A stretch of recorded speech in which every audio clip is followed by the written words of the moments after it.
makasih banyak, Tuhan memberkati. Sebelumnya mari kita cek sound dulu ya. Ini ada berapa baris ya? 1, 2, 3 ya.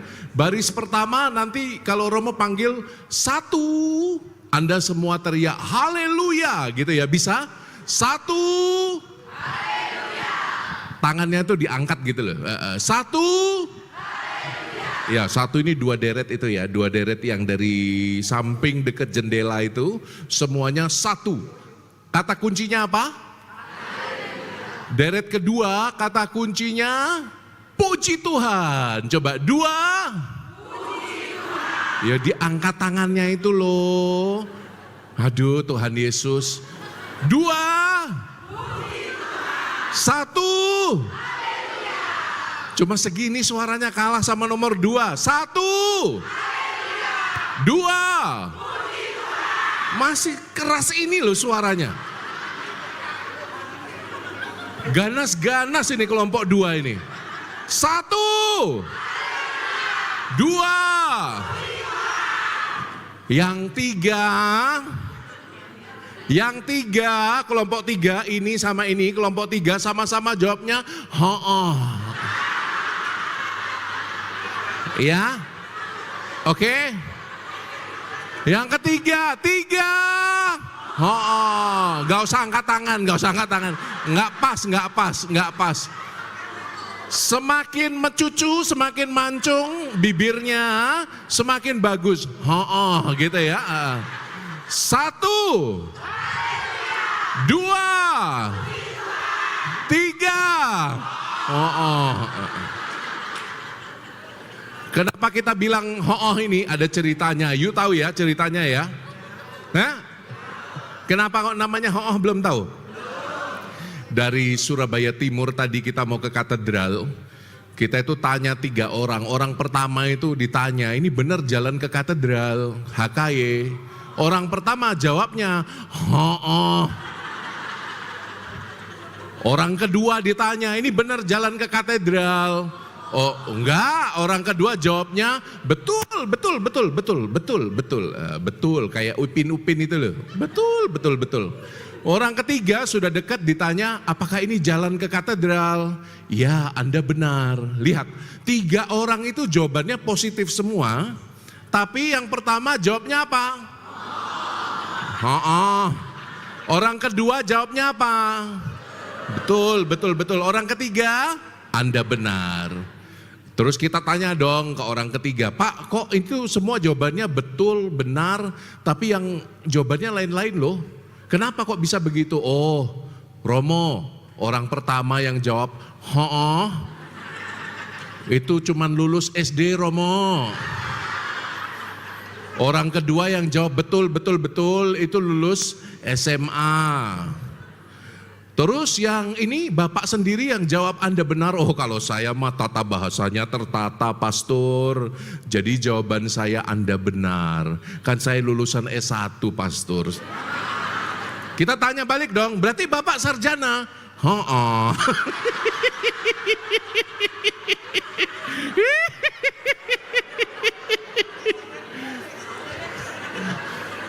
Jadi itu sebabnya berkesan sekali kata itu di kepala saya. Maka kelompok 3 adalah kelompok 2,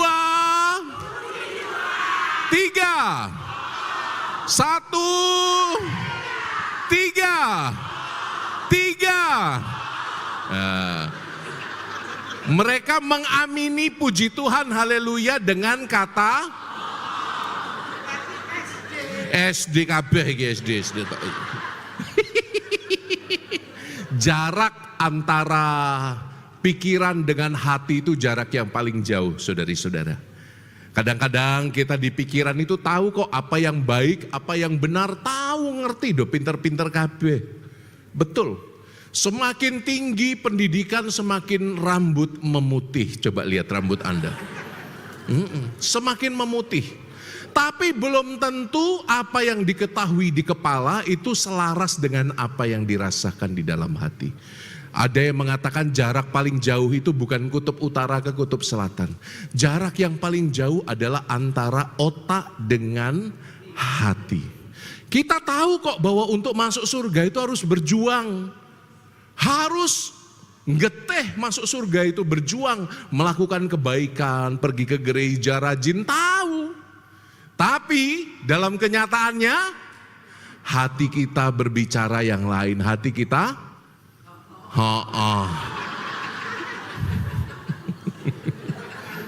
kalian ini sudah kecanduan ho-oh he. 3.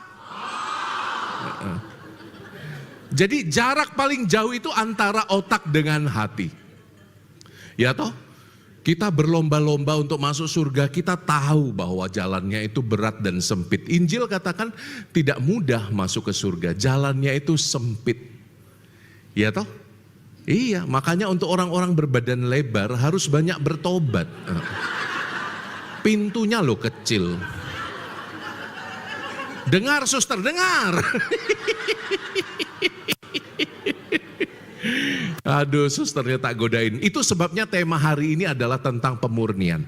Romo ingin menunjukkan satu hal sebetulnya. Untuk menjembatani antara apa yang kita ketahui tentang iman dengan apa yang kita rasakan. Untuk sinkron antara otak dengan dengan hati ini. Kita kadang-kadang harus melakukan pemurnian terus-menerus.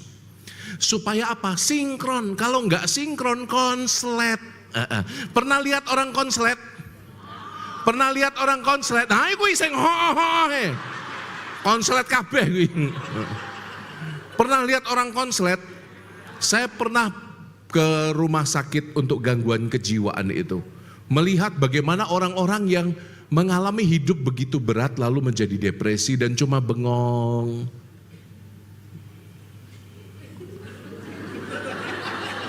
Berjam-jam. Dan itu apa ya? Kasian. Ada juga yang tipologinya nesu-nesu dewe. Bapak-bapak, ada kalanya istri Anda seperti itu toh? Marah tanpa alasan, ngambek tanpa tahu sebabnya apa. Bapak-bapak pernah mengalami itu? Istri ngambek? Saya ini pelaku nih. Pernah mengalami itu? Nah, jangan-jangan istri Anda kena gangguan kejiwaan. Ada juga satu hal yang pernah Romo alami ya, kita waktu pelayanan ke rumah sakit mental, rumah sakit gangguan kejiwaan. Kita kan heran ya, loh kok ini nggak ada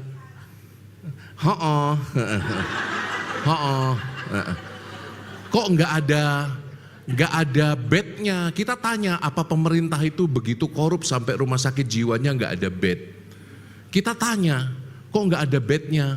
Lalu kamu tahu jawaban penjaga rumah sakit itu apa? Romo, ini bukan nggak ada bed, bednya ada. Tapi lusa kemarin, mereka itu main pramuka-pramukaan. Mereka main camping, bednya pada dibakari. Untuk api unggun.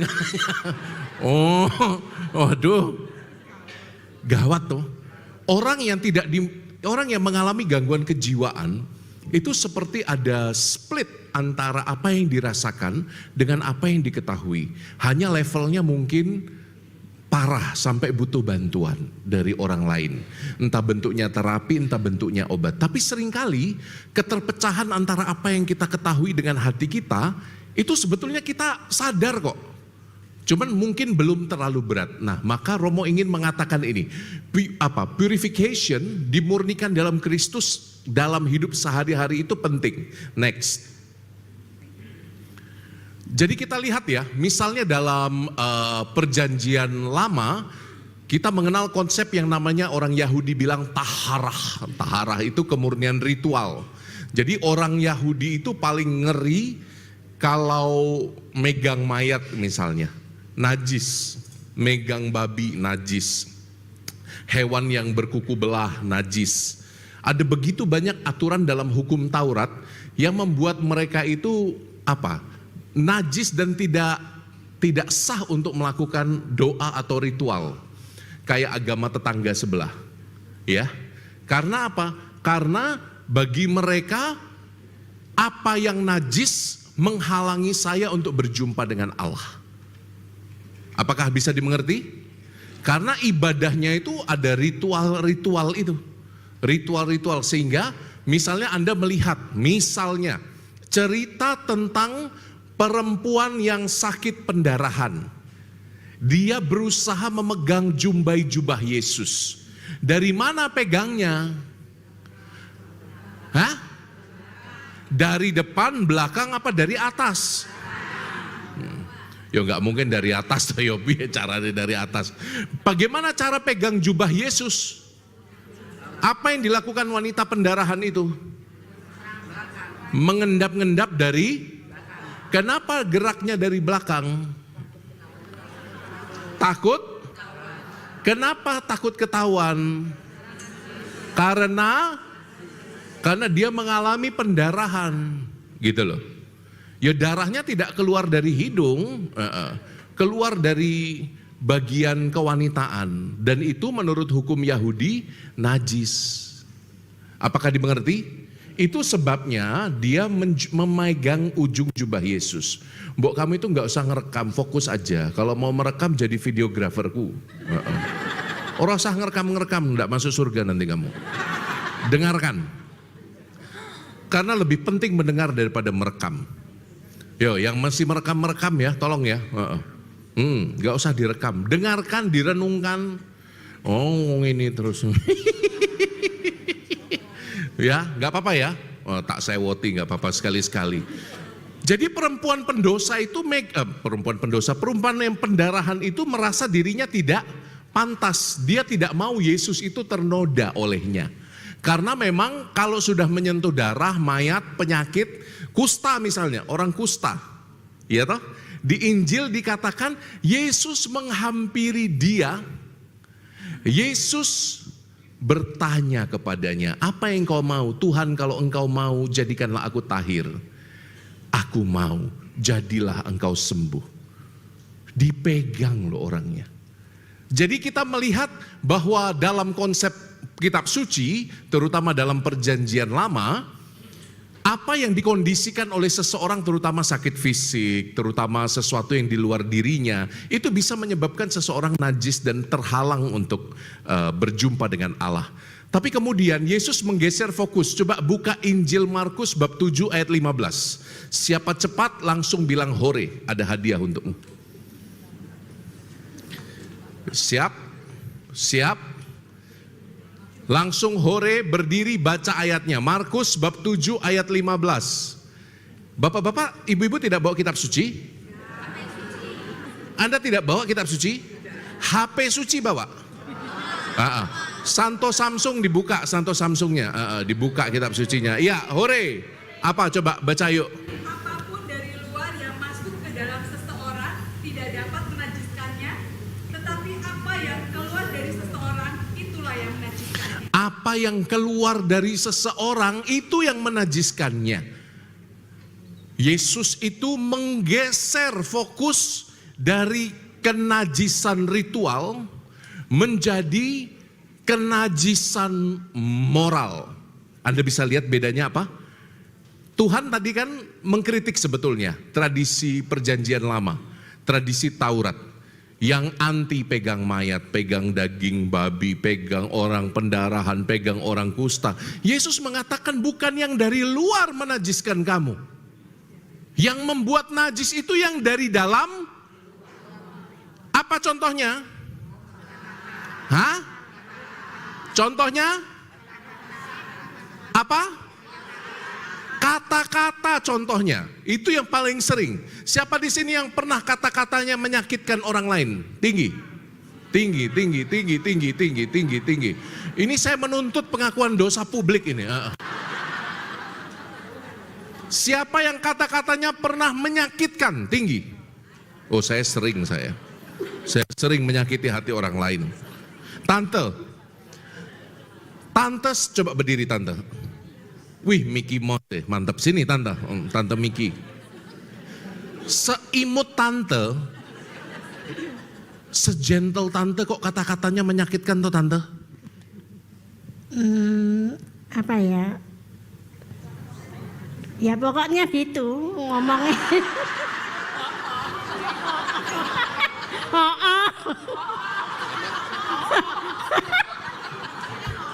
Pokoknya katanya. Tante ini imut sekali loh. Coba bajunya Mickey Mouse hijau, celananya hijau neon, coba. Rambutnya merah. Luar biasa loh ini. Ini temanya memang Mickey Mouse ya nih ya. Seimut tante, kok kata-katanya bisa menyakitkan orang lain? Apa yang biasanya menyebabkan kita mengeluarkan kata-kata jahat pada orang lain?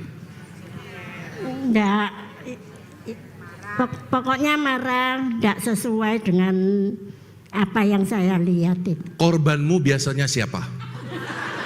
Dulu suami saya, Sekarang enggak lagi ya? enggak ada sudah. Almarhum, Hah? almarhum suami saya Suaminya kemana? meninggal. Maaf, Romo enggak tahu. Tapi dulu korbannya suamimu? Ya, Oh, terus sekarang setelah suami enggak ada, korbannya siapa? enggak ada. Enggak ada. Berarti enggak pernah lagi pakai kata-kata yang menyakitkan ya? Berarti itu bapak-bapak, istri Anda baru akan berhenti menyakiti Anda pada saat Anda berpindah alam baru kata-katanya itu lembut. Angel.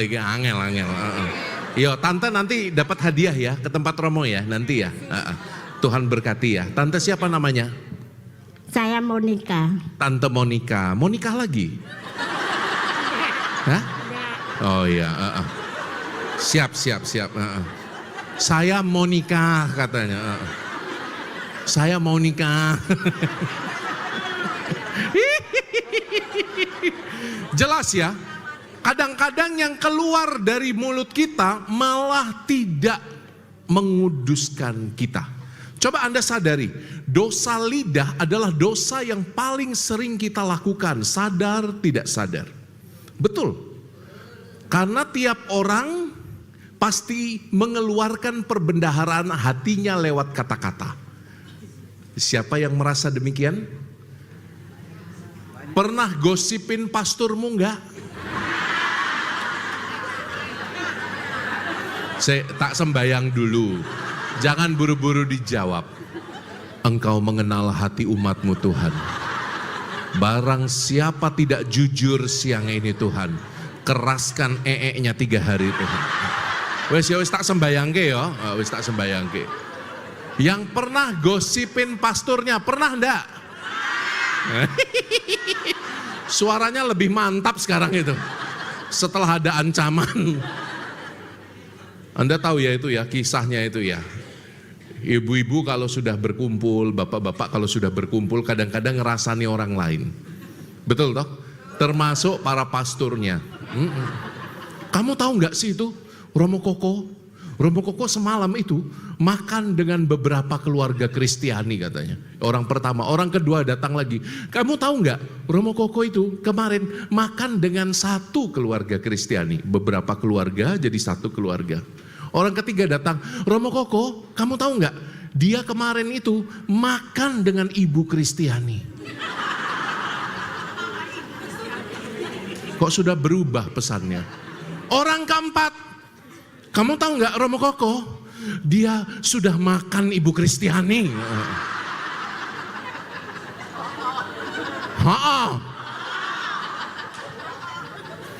Udah nggak usah ho lagi.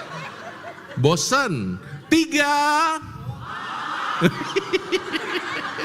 Pokoknya kecuali yang grup 3, kalau ada yang bilang ho tak kuncir loh nanti. Jelas ya. Kadang-kadang apa yang keluar dari kita malah tidak memurnikan kita. Apalagi selain kata-kata. 2. Apa? Hah? Apa Pak? Pikiran. Coba, pikiran apa yang menajiskan kita kadang-kadang? Ayo. Apa Bu? Coba saya yang banter. 1, 2, 3. Mesum.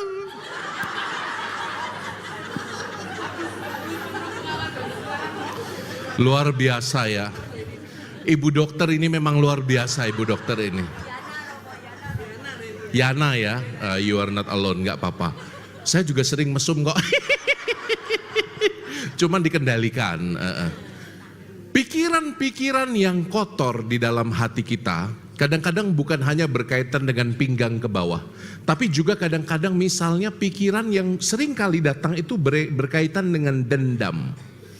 Pikiran-pikiran yang ingin mencelakakan orang lain. Ente nono saate, tunggu tanggal mainnya. Kita menikmati itu loh kadang-kadang. Membayangkan bagaimana cara paling efektif dan efisien untuk menyakiti orang yang telah menyakiti kita. Pernah menyusun rencana seperti itu? Angkat tangan. Pernah? Pernah? Pernah?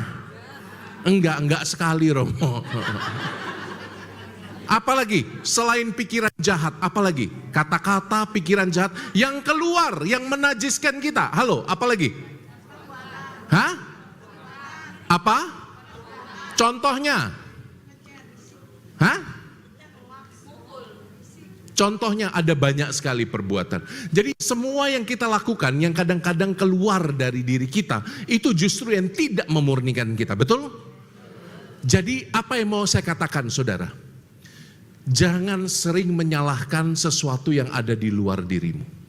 Kadang-kadang kita gampang sekali untuk menyalahkan seseorang atas dosa-dosa dan kelemahan kita. Kalau aku tidak disakiti, aku tidak akan menjadi seperti ini. Nah, Anda menyalahkan orang lain. Kalau aku tidak gagal bisnisku karena ditipu orang, aku tidak akan mungkin berbuat kejahatan seperti ini. Anda menyalahkan orang lain. Maka konsep kemurnian itu sebetulnya dimulai dari mana? Kemurnian itu dimulai dari kesadaran bahwa Anda punya rahmat untuk meregulasi hidup Anda.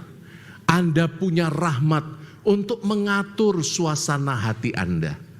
Anda punya rahmat untuk tidak menyalahkan orang lain, tetapi dengan matang dan dewasa menerima salib, supaya kata-kata yang jahat keluar daripadamu, supaya tidak ada pikiran yang jahat keluar daripadamu, supaya kita tidak dinajiskan oleh sesuatu yang dari batin kita.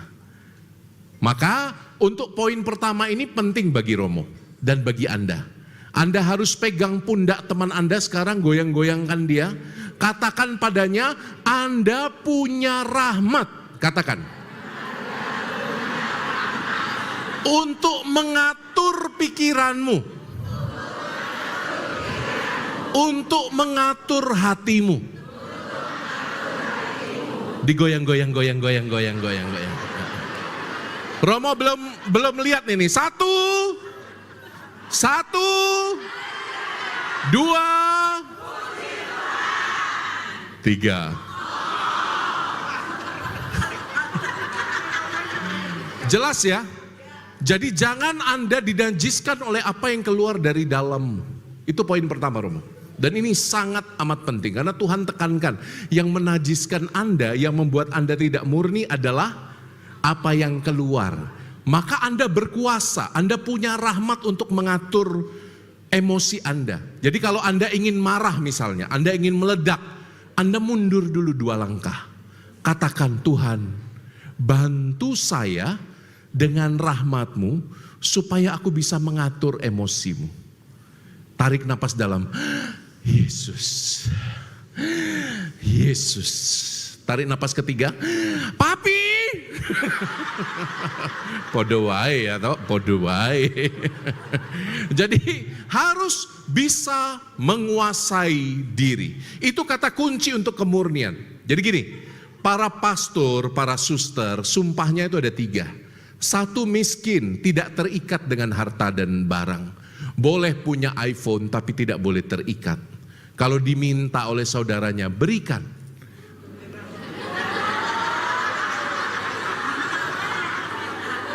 Siapa yang mau iPhone saya? Anda sedang konslet. Ngerti ya maksudnya ya? Saudara setarekat loh kalau ada romo lain yang membutuhkan. Kasih, gak apa-apa. Kasih. Saudara setarekat. Ya gitu. Jadi sumpahnya itu miskin, yang kedua taat. Nah taat ini yang paling berat ini. Taat. Taat itu apa? Harus tunduk, diutus kemanapun tidak boleh menolak dan protes. Tidak boleh.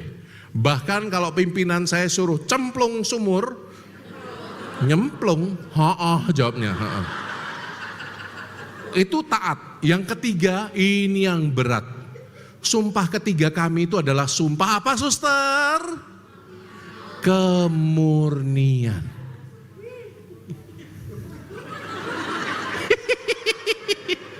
Banyak orang mengira kemurnian itu soal itu loh, soal larangan menggunakan alat vital.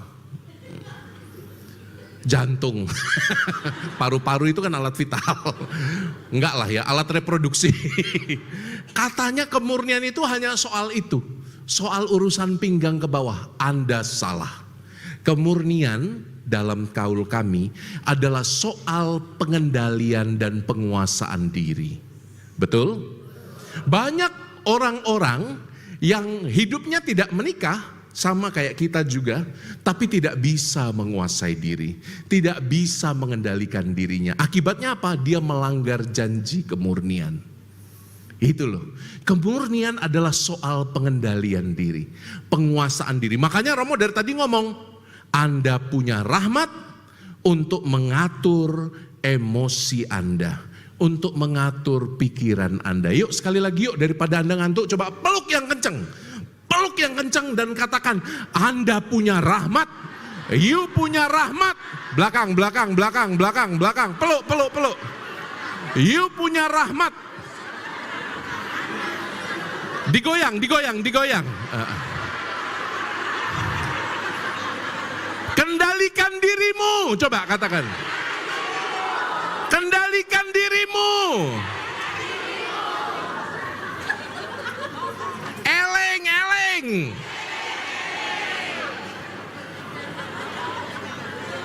Satu kata dalam bahasa Jawa itu sangat menyentuh loh Bapak Ibu. Eling. Hah? Romo ngomong apa? Ya apa? Harusnya? Yo eling toh? Benar nggak? Kalau Bapak Ibu orang tua sudah mengatakan, eling. Ingat, eling, ingat. Langsung mak kelakep kalau orang zaman dulu. Kalau anak-anak zaman sekarang, eling, huh? What is that, Mom? What is eling? Tutuk. Saudari-saudara, kata itu sangat bermakna. Dalam konteks budaya Jawa yang kita hidupi, kata itu sangat bermakna. Kalau orang tua sudah ngomong eling, kita akan langsung mak kelakep, kita akan langsung diam, dan kita akan langsung, aku di mana? Aku ada di mana? Langsung berusaha untuk empan papan gitu loh. Mungkin kita butuh itu ya. Kita butuh pengendalian diri dimulai dari memori, ingat. Eling, kowe iki sopo, dan kamu akan kemana? Hidup itu hanya mampir minum. Urip mung mampir ngombe Hennessy, ngombe Scotch whiskey, ngombe wine. Urip ki mung mampir ngombe mung sediluk. Iya toh? Maka kalau Anda cenderung meledak-ledak, cenderung Anda itu kepribadiannya suka reaktif, meledak-ledak. Coba satu kata itu Anda pegang, eling. Ingat, ingat Gusti Allah. Ingat aku cuma mampir minum di dunia ini. Ngapain sih orang cuma mampir minum kok meledak-ledak kayak gitu? Rugilah. Hidup ini singkat, ngapain kita isi dengan emosi-emosi yang meledak-ledak gitu ya. Lebih baik diisi dengan cinta yang meledak-ledak. Daripada kemarahan, kekecewaan, dendam yang meledak-ledak. Amin? Jadi kemurnian itu pertama-tama adalah soal apa tadi Romo bilang? Pengendalian diri. Pegang baik-baik. Anda punya rahmat. Kalau sulit, Anda minta. kepada Tuhan. Oke, ini sesi yang penting. Sekarang siapa yang mau tanya seputar ini? Karena supaya diskusinya lancar ini. Ada yang punya pertanyaan sampai sini? Saya hitung sampai 3. Kalau enggak kita lanjut. 1, 2, silakan Ibu langsung berdiri. Selamat siang Ibu. Suamimu keras. Oh, karakternya keras.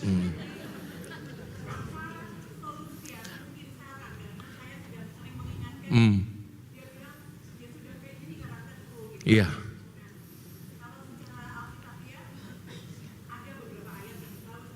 Apa contohnya? Bisa kasih mic nggak ya? Bagus loh Ibu ini. Ada bisa kasih mic nggak? Yuk. Ayo nak lewat sini nak. Iya. Iya.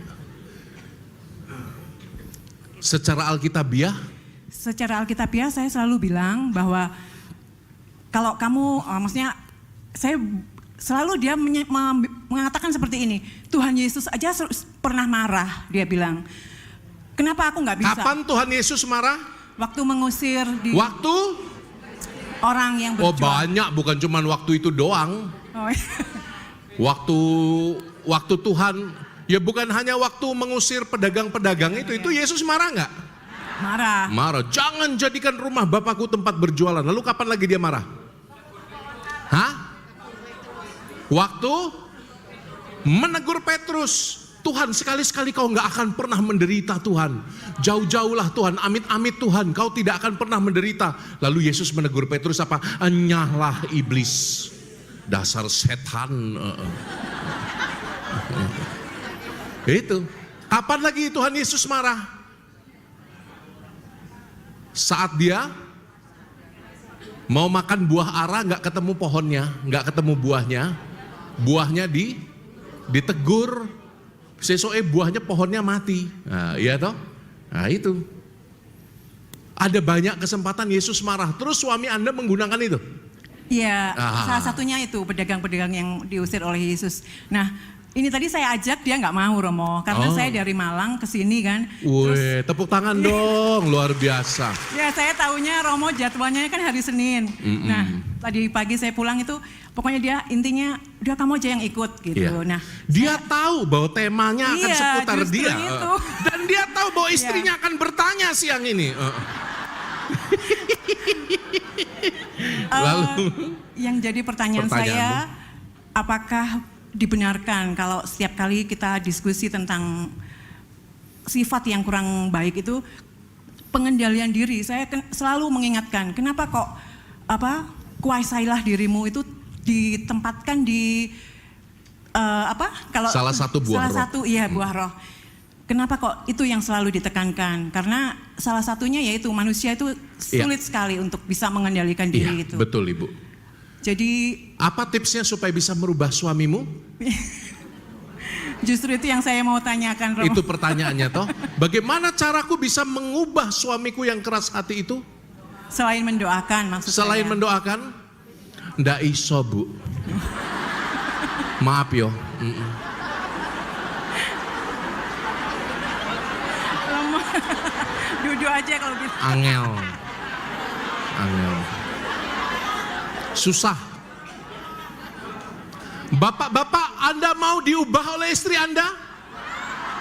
Saya tanya bapak-bapak, Anda mau diubah oleh istri Anda? Mungkin jawabannya, mau Romo. Emangnya bisa? Bisa. Kalau ada hati yang membangun keintiman.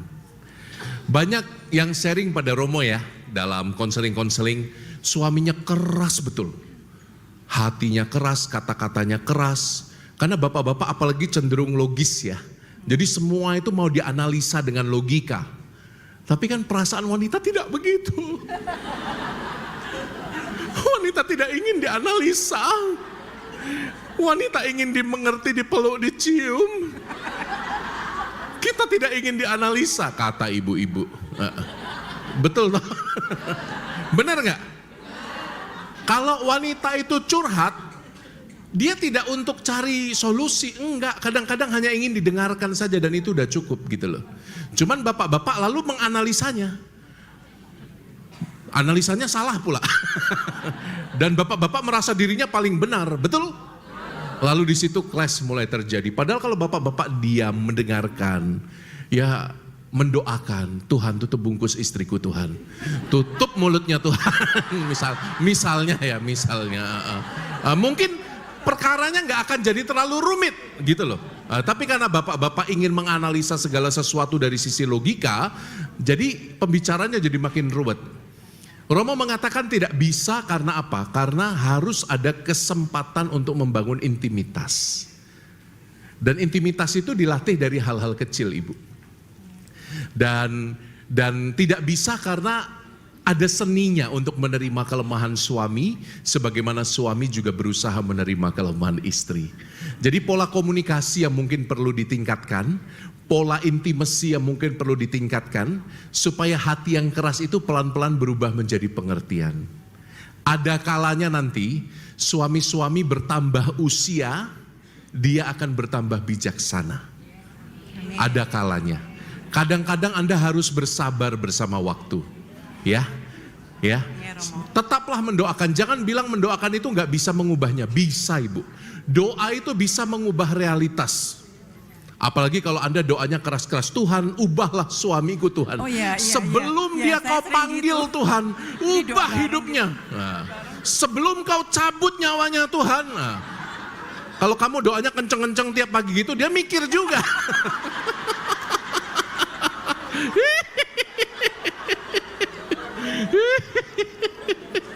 Enggak. Jangan bilang doa tidak bisa mengubah realitas. Doa bisa mengubah dia. Romo tadi katakan gak bisa mengubah dalam artian Anda harus belajar menerima juga, mencari cara-cara strategis untuk mengkomunikasikan kebutuhan Anda. Ya, baik, Romo, Tuhan Yesus sayang padamu.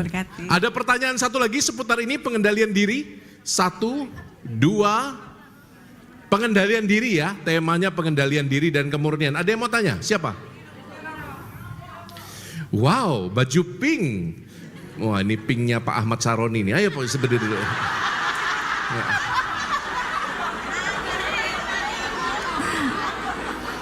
Menyala abangku. Oh, pink semua ya ini ya.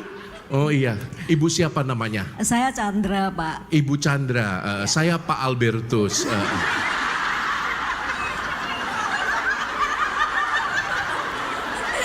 Bolak-balik neng Mindoman, diceluk Pak toh. Lomo. Coba. Lomo.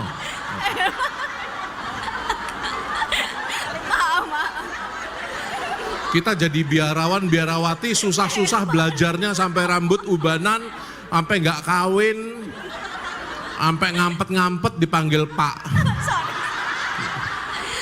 Ayo berdiri. Ya. Bu Chandra. Ya. Bu Chandra. Sorry, joke aja Ibu. Mungkin pertanyaan saya ini ada agak lucu dan aneh gini, Romo. Saya mengalami kesulitan tidur. Sampai saya sulit apa? Tidur. Jadi seringkali sulit tidur, sulit bobo. Sampai jam 2, jam 3 nggak bisa tidur. Terus suatu hari saya tuh karena tidak bisa tidur, putar-putar YouTube-nya Romo gitu ya. Ya, nah yang terjadi tuh gini Romo, yang ini saya bingung gitu. Begitu saya mendengarkan YouTube-nya Romo Koko, saya tuh jadi ngantuk gitu. Nah, pertanyaan dan dengan mudahnya bisa tidur Romo. Nah, pertanyaan saya ini tuh jadinya pujian apa hinaan nah, ini? Pertanyaan saya begini kedengarannya Romo. Seperti pujian gitu ya. Tapi mendengarkan pastor-pastor lalu mengantuk.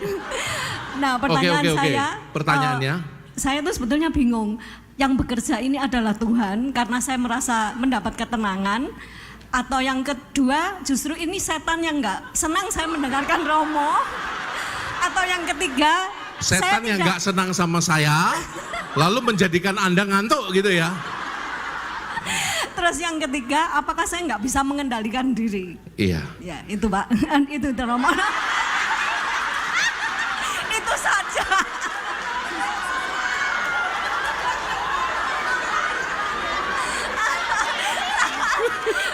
bisa mengendali. Romo.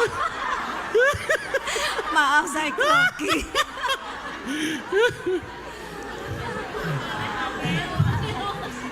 Bu Chandra, Pak Chandranya ada? Ada. Hah? Pak Chandra di rumah? Iya. Tidurnya satu bed atau pisah bed? Satu bed. Ngorok enggak? Kadang.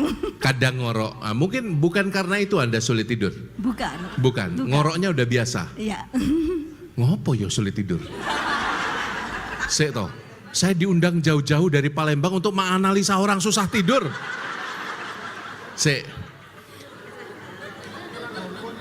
Mungkin jawaban saya akan singkat ya.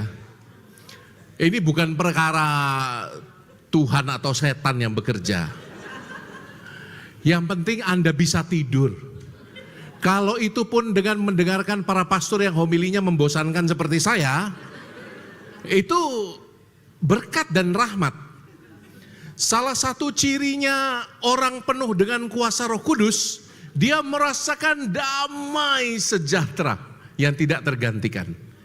Dan kalau damai sejahtera itu ternyata bisa mengetuk dan menghilangkan kegelisahanmu, puji Tuhan, engkau bisa tidur. Asal tidak lupa bangun, itu aja. Loh, Romo juga kalau lagi banyak pikiran, apa yang saya buat, rosario, tiap malam rosario itu sangat melegakan saya. Sangat melegakan. Rosario itu mengapa disukai oleh begitu banyak orang? Karena seperti terapi itu loh. Seperti terapi yang melegakan kita dan nanti kalau Anda besok paginya tidak bangun, nama terakhir yang keluar dari bibir Anda adalah nama Bunda Maria. Amin? Kan indah sekali. Kita mati dalam tidur, tapi yang keluar terakhir doa kita, Salam Maria, sampai mati. Amin. Itu indah sekali. Jadi Anda juga bisa coba, selain mendengarkan Romo Koko, Anda doa Salam Maria. Banyak terapi bilang hitung kambing, hitung kambing. Anda tahu terapi hitung kambing? Membayangkan kambingnya lompat di depan Anda. 1, 2, 3. Itu malah gak tidur-tidur. Karena apa? Nanti kalau sudah kambingnya sudah ribuan, nanti Anda akan teringat utang. Mending Anda doa Salam Maria, rosario. Atau kalau tidak bisa, baru mendengarkan podcast saya. Ya. Kalau itu bisa menghilangkan kegelisahan Anda, puji Tuhan. Ya, jadi saya nggak tahu setan apa Tuhan yang bekerja. Yang saya tahu adalah engkau merasakan damai sejahtera.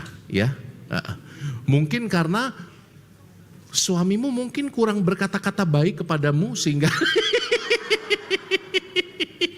enggak.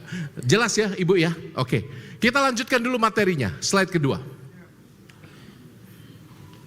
Ini jelas ya, kalau tadi Tuhan Yesus menggeser fokus dari luar ke dalam, next slide kedua. Next, yuhu, hai.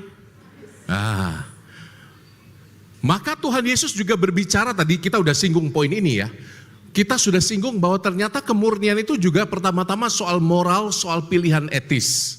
Ya toh, tadi kita sudah lihat ada pikiran, ada perkataan dari Matius bab 5 ayat 8, orang yang suci hatinya merekalah yang melihat Allah. Itu salah satu dari sabda bahagia. Berbahagialah mereka yang suci hatinya. Berbahagialah mereka yang murni hatinya karena mereka akan melihat Allah. Satu ayat ini sangat powerful menurut saya. Mengapa? Karena syarat bagi Anda untuk bisa hidup murni selalu adalah Anda bisa melihat Allah hadir di mana-mana. Bahkan pada saat Anda mengalami masalah, Anda harus bisa melihat Allah supaya Anda bisa menguasai diri. Kalau kita tadi menguasai diri hanya pakai tenaga sendiri, Anda akan gagal. Maka kata kunci dari Matius bab 5 ayat 8 ini luar biasa. Berbahagialah orang yang murni hatinya karena mereka akan melihat Allah. Dibalik aja. Berarti supaya hati Anda murni, supaya hati Anda tidak mengeluarkan segala yang buruk, Anda harus mampu melihat Allah dalam segala hal. Allah yang apa? Allah yang mendatangkan kebaikan. Buka Roma bab 8 ayat 28 sekarang. Surat Rasul Paulus kepada jemaat di Roma bab 8 ayat 28. Yang pertama ketemu langsung berdiri. Surat Rasul Paulus kepada jemaat di Roma bab 8 ayat 28. Om Tante bawa HP enggak? Bawa HP enggak? Yo dicek. Enggak punya kitab sucinya. Oh hafal malah. Kita tahu sekarang Allah turut bekerja dalam segala sesuatu untuk mendatangkan kebaikan bagi orang yang mengasihinya menurut panggilannya. hampir benar. Ujungnya hampir benar. Baca? Belum nemu Romo. Belum ketemu. Roma itu setelah kitab Kejadian, dibuka kitab Kejadian.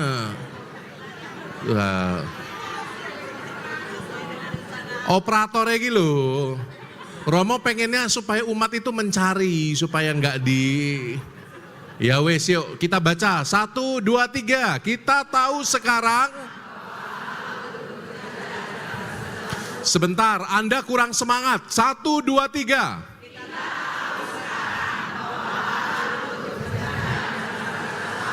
Stop. Allah bekerja, jadi dia bukan Allah yang tinggal enak-enak di atas awan, no. Allah tetap bekerja.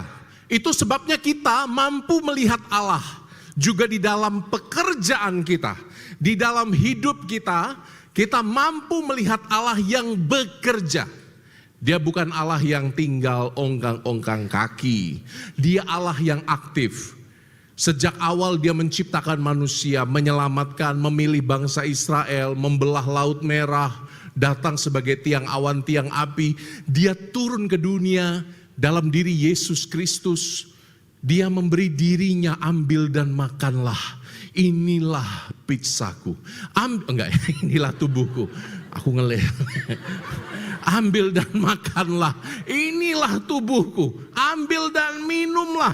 Inilah darahku. Dia aktif bekerja sampai hari ini.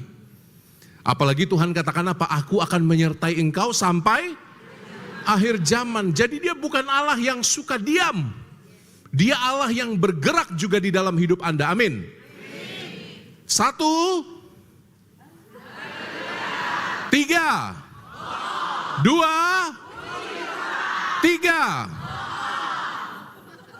Dia Allah yang turut bekerja dalam hidup kita. 3. Itu loh maksud Romo, ya. Jadi Anda kalau baca kitab suci, Anda harus bisa melihat benang merahnya. Oke? Kenapa dikatakan orang yang murni hatinya bisa melihat Allah? Karena Allah bekerja dalam hidup kita. Kita mampu melihat dia, dan oleh karena Allah bekerja nggak sembarang bekerja. Allah bekerja dalam segala sesuatu. Tidak dikatakan Allah bekerja hanya dalam hal baik. Tidak dikatakan Allah bekerja dalam hal-hal yang baik saja. Enggak. Allah bekerja juga dalam hal yang buruk. Dalam penderitaan, dalam penyakit, dalam kesusahan hidup. Di dalam diri anak-anak yang sulit diatur, Allah juga bekerja. Untuk apa? Halo? Bagi syaratnya itu satu. Anda baru bisa melihat Allah bekerja mendatangkan kebaikan kalau ada kasih, ada intimitas dengan Allah. Ada kasih. Kalau Anda mengasihi Allah, Anda akan punya kapasitas untuk melihat semuanya dalam kacamata Tuhan. Ada orang yang pakai ribbon coklat, melihat semuanya warnanya coklat. Ada orang pakai ribbon hitam, semuanya hitam. Kemarin ada bakti sosial di Sumatera Pedalaman itu. Bakti sosial kacamata gratis dibagi. Jadi satu mbah-mbah ini dites, lensanya itu dites gitu loh, dites, diuji coba. Berapapun gak ada yang cocok. Sampai satu kali dia pakai, wah ini baru cocok, ini baru kelihatan. Ternyata frame-nya aja gak ada lensanya, matanya masih bagus. Mangkel lah. Dia tes, kabur kabeh. Giliran dikasih frame-nya nggak ada lensanya. Wah ini cocok ini, jelas sekarang.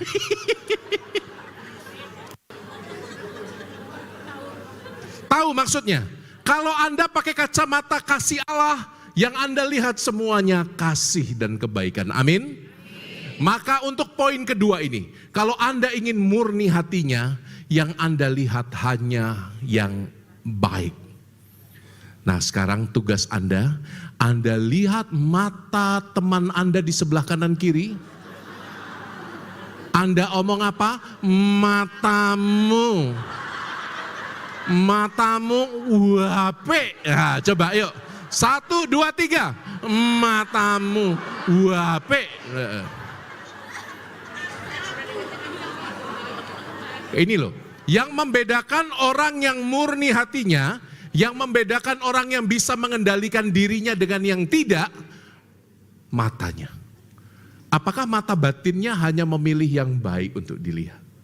Tentu banyak yang buruk kok. Tentu banyak ilalang kok dalam hidup kita, tapi ngapain Tuhan bilang apa? Jangan dicabut ilalangnya. Tunggu waktunya. Kalau tok cabut saiki, gandumnya juga akan ikut tercabut. Sabar terhadap waktu. Ini poin kedua yang menurut saya penting.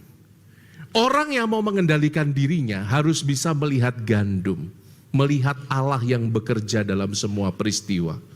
Oh iya, betul. Kalau tidak, kita hanya akan dikuasai kecemasan. Tahu enggak, saya pakai tangan pendek hari ini agak malu Romo. Karena korengan semua badanku ini. Saya baru pulang dari pedalaman Kalimantan. Perjalanan perginya itu 4 hari 4 malam coy. 17 jam naik mobil, lewati jalan-jalan berlumpur kayak bubur itu. Kepater berkali-kali. Habis itu naik speedboat. Speedboatnya isinya beras dagangan, ayam hidup. Saya salam Maria yang di bawah saya petak. Ambune lincung. Tahu lincung enggak? Apa? Hah? Lincung itu apa? Kotoran ayam. Kalau kotoran kambing bahasa Jawanya? Apa ya? Enggak tahu. Intil. Saya spesialisnya karena dulu seksi ternak. Di biara saya disuruh ngurusi ternak toh. Ya ampun. Kotoran kelinci itu, waduh kecil-kecil tapi baunya ampun. Romo dulu disuruh pelihara ternak sama rektor saya. Karena saya kan buka toko seumur hidup. Enggak pernah ngurusi hewan-hewan. Begitu saya urusi hewan-hewan, do mati kabeh hewannya. Beneran, karena saya nggak mau repot. Kelincinya, ayo disate aja silakan. Jadi nggak harus cari rumput gitu. Pernah saya nyari rumput itu diketawain anak-anak kampung. Ma, ono Cina ngaret ma. Kurang ajar. Ini kejadian nyata. Jadi kembali ya. Waktu saya naik mobil saya masih bisa tahan. 17 jam, wah gila sih. Sampai tulang ekor saya itu, aduh sakit sekali. Masuk lumpur-lumpur juga kan, karena harus tarik mobil dan lain-lain. Lalu waktu naik speed masih oke lah. Memang agak takut lewat Riam Kalimantan itu ya. Anda tahu Riam nggak? Riam itu perbedaan tinggi. Jadi sungai itu kan nggak datar. Sungai itu kan banyak batu. Jadi dia kalau dari dari hulu ke hilir kan deras sekali airnya. Nah kita ini di Mahakam Ulunya di ujung. Jadi kita harus melawan arus. Jadi kayak ikan salmon itu harus ngelompati batu itu. Sementara penumpangnya gede-gede kayak saya. Wah mengerikan itu. Wah jedar, lompat perahunya. Jedar, 400 PK mesinnya. Jedar. Luar biasa, mengerikan. Tapi masih bisa tahan. Karena saya nggak sendirian. Yang menakutkan apa? Waktu saya naik ke Tinting. Anda tahu ke Tinting? Kapal kecil yang hanya selebar badan Romo. Lebarnya persis selebar badan saya. Dan itu mengerikan sekali. Mengapa mengerikan? Karena kapalnya kecil yang naik 5 orang. Sehingga jarak antara bibir sungai dengan perahu yang tak tumpangi itu jaraknya tinggal setengah jengkal saya. Jadi airnya pada masuk semua. Wow, teles kabeh pokoknya. Dan harus melewati satu riam pakai kapal kecil itu. Jadi Romo harus merangkak di bebatuan di pinggir sungai itu. Dan kami harus pakai life vest itu loh, apa? Pelampung yang warna oranye itu loh, Anda tahu enggak? Terus saya tanya, loh Pak, inilah pelampungnya apa ya membantu ini? Karena arusnya kencang sekali. Bapaknya bilang apa? Ya sebenarnya enggak juga sih Romo. Kalau jatuh pasti mati kok. Kehantam batu-batu ini. Loh terus ngapain kita pakai? Itu nanti Basarnas Romo, memudahkan Basarnas. Jadi nanti ngambang ketok ngono loh. Ya ampun. Jadi pakai nggak pakai jane padha ae. Meninggal. Dan ada banyak yang meninggal di riam-riam itu. Sudah sampai tempatnya, waduh nyamuknya. Ini masih sisa-sisa perjuangan ini. Semua kaki saya karena panas toh, saya nggak bisa tidur. Jadi saya buka baju, buka celana tidurnya, pakai tikar di hutan-hutan itu tidurnya. Ternyata itu keputusan yang bodoh. Karena saya jadi donor darah. Memang ini nyamuk perempuan ini memang. Yang menghisap darah kan hanya nyamuk perempuan. Memang penderitaan di mana-mana datang dari perempuan ini. Enggak, bercanda. Dan di dalam perahu itulah saya mengalami gila ya. Para misionaris ini luar biasa. Apa yang menguatkan mereka ya? Apa yang menguatkan mereka? Saat saya tanya pastor-pastor yang ada di sana, misionaris kami, apa sih yang menguatkan Romo kayak gini? Saya cuma berkunjung sekali, kapok. Romo harus tinggal tiap hari pelayanannya seperti itu. Harus lewat sungai, manjat-manjat batuan, masuk hutan. Apa yang menguatkan Romo? Mbok Romo di Surabaya wae enak. Enggak katanya. Yang menguatkan adalah walaupun capek, saya ingat ini adalah misi dari Tuhan. Gila ya. Dia enggak lihat kesusahannya. Yang dia lihat apa? Oh, ini misi untuk menyelamatkan jiwa-jiwa di pedalaman. Ih gila ya. Yang dilihat hanya yang baik. Maka coba yuk sama Romo yuk sekali lagi yuk. Anda lihat mata teman Anda katakan dari kedalaman hati Anda, matamu wape. 1, 2, 3. Lanjut kok matamu tok. Itu pisuan itu ngawur. Yo pakai bahasa halus, meripatipun panjenengan. 1, 2, 3. Meripatipun panjenengan, saya sangat. Ayo, jadi poin kedua ingat ya. Poin pertama sudah lupa paling. Poin pertama apa tadi? Kemurnian adalah soal pengendalian. Dan orang hanya bisa mengendalikan diri kalau dia melihat yang. Kenapa kita bisa melihat yang baik? Karena Allah bekerja dalam segala untuk mendatangkan bagi mereka yang mengasihi Dia. Maka betul kata Santo Agustinus, unitas cordis.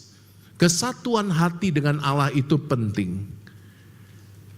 Coba Anda pernah berpikir nggak? Ngapain sih kita susah-susah misa tiap minggu? Ngapain sih kita aktif di kegiatan lingkungan? Ngapain kita itu buat ini, buat itu? Di hari Jumat yang mestinya Anda leha-leha, Anda malah datang ke tempat Romo Koko untuk tidur.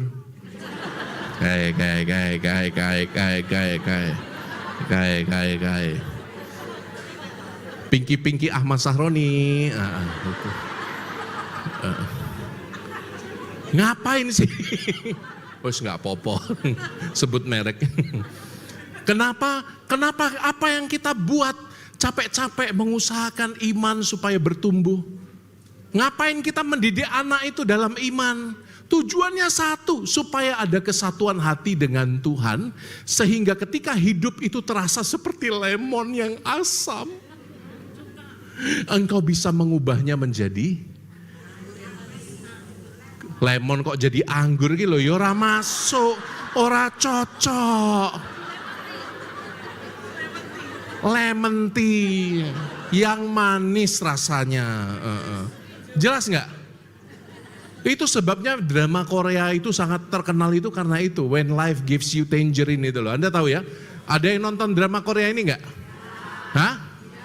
Ada ya? Bucin banget Anda. Jadi ini poinnya, kalau Tuhan memberimu lemon, Anda bisa pilih kok Anda mau asem banget, atau Anda memilih bekerja bersama Allah yang bekerja dalam hidupmu. Engkau melihat yang baik, engkau melihat lemonmu untuk menjadi lemon tea yang manis, yang menyegarkan banyak orang. Amin? Amin? Bisa? Poin kedua Romo, hari ini hanya 3 poin kok. Poin kedua Romo, sekali lagi diafirmasi. Lihat kanan kirimu, matamu, wape. Coba, yuk 1, 2, 3. Depan belakang, belum ketemu depan belakang. Mata wape. Hanya boleh melihat yang baik. Dan itu hanya dimungkinkan dalam doa. Doa itu ujungnya apa? Ujungnya menjadikan kita, yang tadi Romo bilang, ngapain kita capek-capek ikut misa, ikut doa, ikut kegiatan lingkungan. Supaya hati kita itu jadi simple. Coba baca kutipan Santo Agustinus itu. 1, 2, 3. Hati yang murni, hati yang bebas dari, gak ada kepalsuan. Doa itu mengantar kita pada kesejatian hidup. Doa itu mengantar kita pada kemurnian. Apakah jelas sampai sini? Kita susah-susah ikut misa supaya kita jadi pribadi yang simple, sederhana. Melihat saja apa yang baik. Oke, poin kedua ini. Ada pertanyaankah? Boleh, 3 orang. 1, 2, 3. Siapa?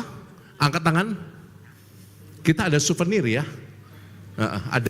Nanti kita kasih kepada yang bertanya ya. Tadi ada Ibu Syahroni di sana sama Ibu siapa? Ibu Chandra sama Ibu siapa tadi ya? 1 ya. Baru 2 yang tanya.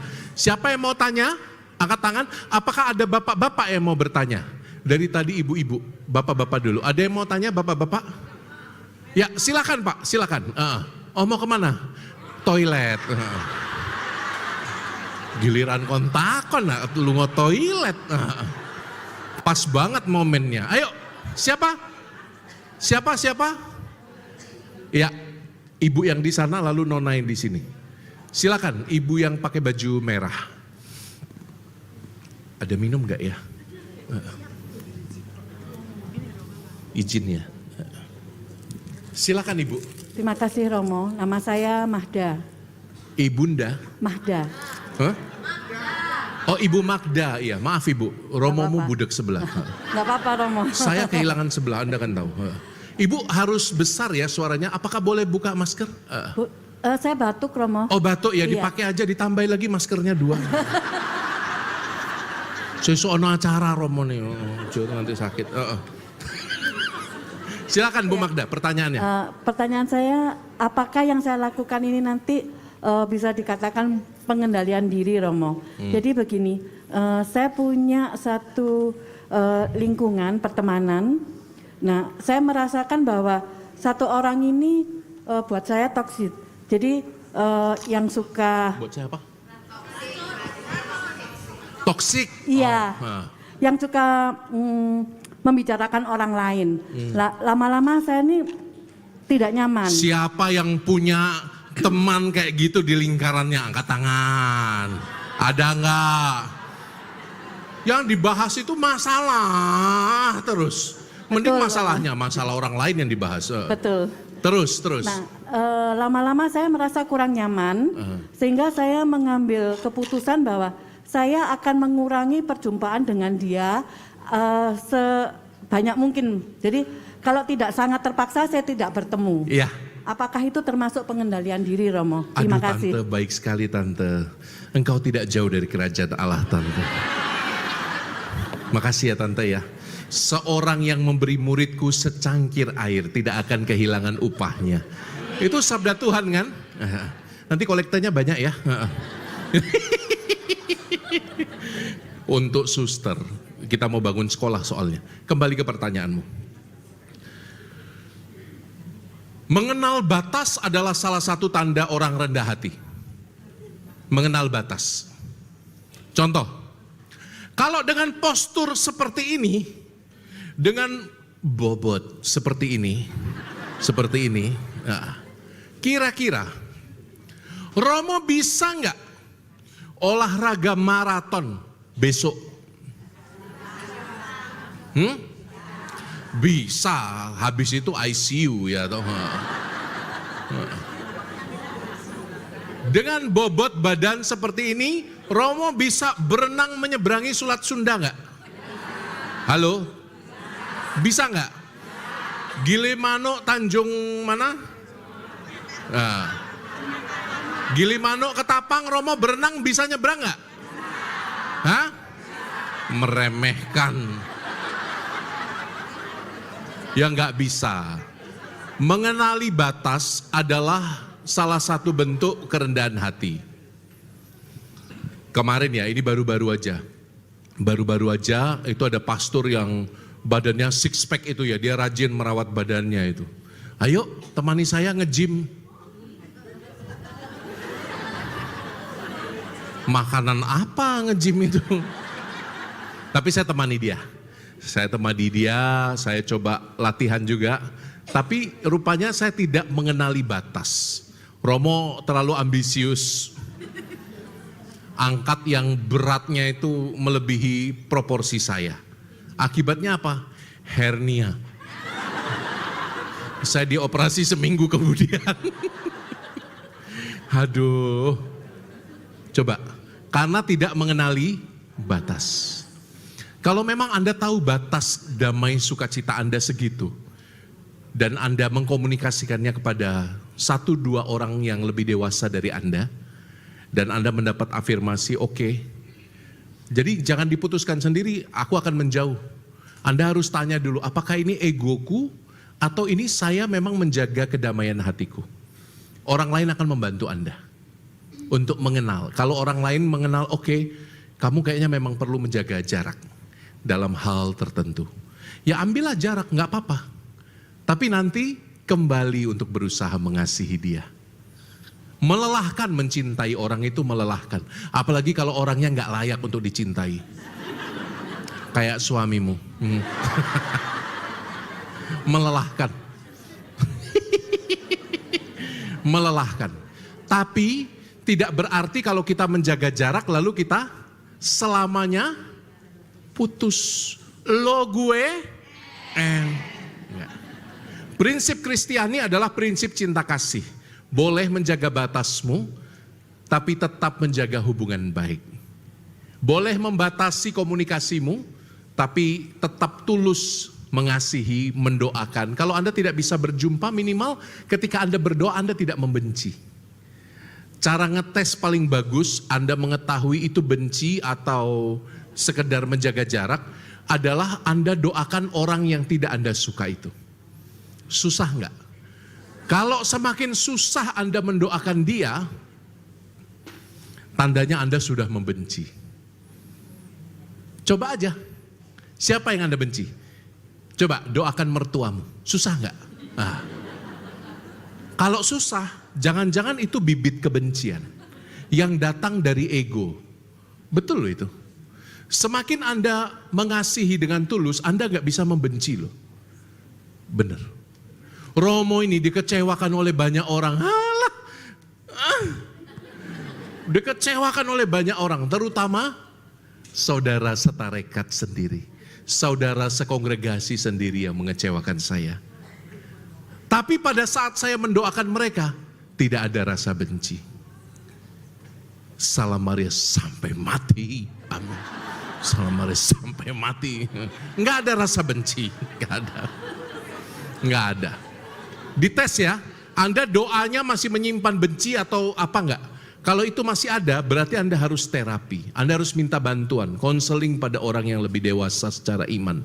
Supaya kebencian Anda diubah.